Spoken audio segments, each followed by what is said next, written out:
Selamat pagi, perkenalkan saya dengan NIM 42324046, nama saya Elizabeth dari Prodi D3 Teknologi Informasi. Pada presentasi kali ini saya akan mempresentasikan requirement validation, yaitu rancangan bangun website Agromaju. Yang dimana pada presentasi kali ini saya akan menjelaskan dari 13 karakteristik rancangan bangun website Agromaju, yaitu lengkap, konsisten, tidak ambigu, dapat dilacak, dapat diverifikasi, dapat dimodifikasi, diprioritaskan, dapat diuji, relevan, tingkat tinggi dan tingkat rendah, dapat dibaca manusia, selaras dengan tujuan bisnis, dan metodologi tangkas. Yang pertama, lengkap.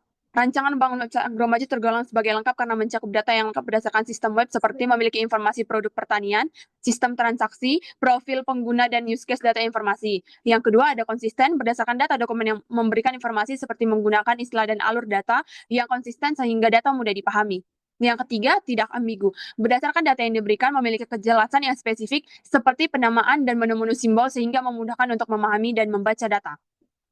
Yang keempat, dapat dilacak, yang dimana setiap perubahan sistem tertata dengan baik, memiliki sistem untuk pengguna yang dapat melacak setiap fitur-fitur yang digunakan dan perubahan. Yang kelima, dapat diverifikasi.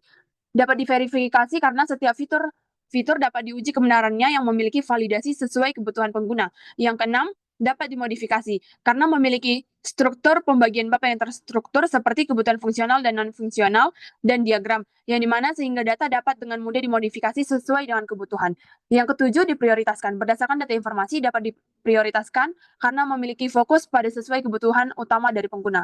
Yang kedelapan, dapat diuji. Data tergolong dapat diuji karena setiap data yang diberikan dapat diuji sesuai dengan kebutuhan yang dimana memiliki skenario pengujian yang jelas seperti validasi input, proses, dan keluaran. Semua kebutuhan dapat diuji melalui test case yang dirancang.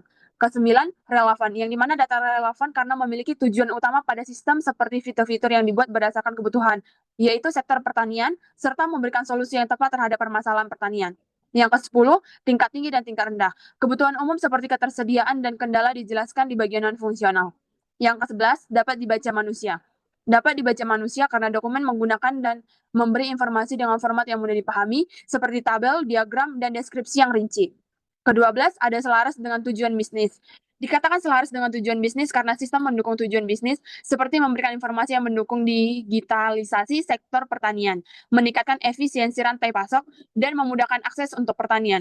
Dan yang terakhir ada metodologi tangkas, yang dimana metodologi tangkas yang digunakan pada pada case ini yaitu metode agile yang dimana dapat dimodifikasi sewaktu-waktu jika diperlukan. Sekian presentasi dari saya, terima kasih.